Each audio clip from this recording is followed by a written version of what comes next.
Hi, it's Joe with Amalgam again. In this video, we're going to explore the two-way sync functionality with the Amalgam toolkit.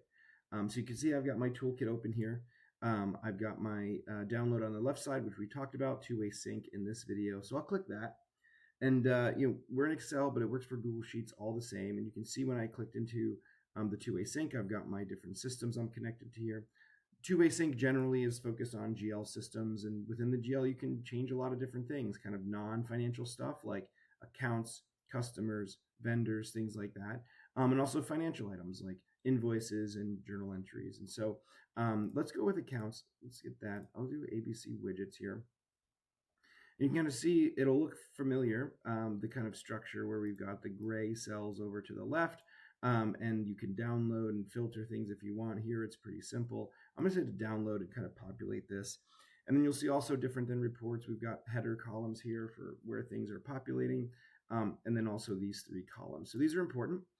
Column P kind of signifies what unique record you're on. So all of these are one-line records. So that's why it's going up 1, 2, 3, 4.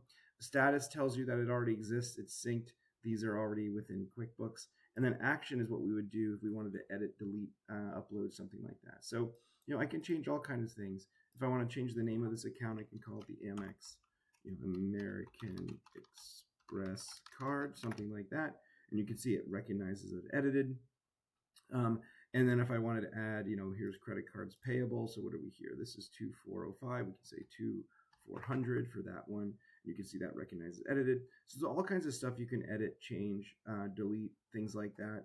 And it's simple. I just hit the sync button because I've got the upload, and it will upload both of those accounts there for us. And there you go. Your data has been updated. That's now reflected in my general ledger. So pretty simple. So that's kind of non-financial data. Maybe let's do another one. Hit the plus sign. Back to the two-way sync. We will do perhaps a journal entry. And so I'll go down. I'll select journal entries. Same with my account here.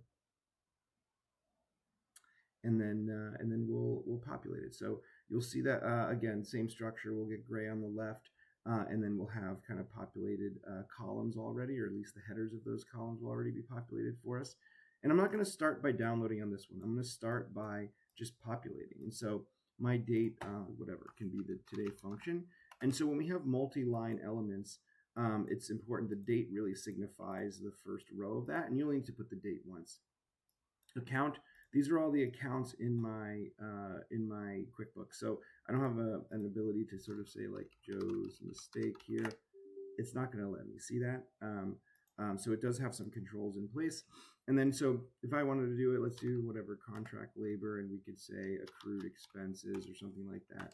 There you go. So I can just put a line together like this, and the description can just be like our test journal, whatever it might want to be. And then here hidden some columns, there's all kinds of other data that might want to add customer, vendor, location, class, all that kind of stuff. But we'll keep it simple. You can see it recognizes as new. The suggestion is to upload. So if I hit sync, it'll go ahead and sync that right into QuickBooks for us. So there you go, successful one. And then, if we wanted to have multiple lines of journal entries, you can. We have 2 here, but like, let's do another one. We'll do another journal entry, but I'll put a mistake in it this time. We'll do the same accounts, whatever, that's fine. Let's say this is going to be $5, it'll be $4, and this is going to be 2. We'll do another one, let's say wages, something like that. I know this doesn't make too much sense, but there you go. So it's already recognized as new, but you can see my debits and credits don't balance. If I hit sync, it should give us an error saying that it doesn't work, right? Another kind of control check that's in place for Amalgam. So you can see that doesn't let us load it. But if I change it, I'll go to $1 here. New upload. I've got the same messages. I'll hit sync, and you'll see that load up for us. And so it didn't do anything to the first one because we didn't edit it. Second one we added, and you can see kind of first unique journal entry, second one marked with the colors and things like that. So that's your little crash course and introduction to the two-way sync functionality within Amalgam. And any questions, you know where to find me. Thanks.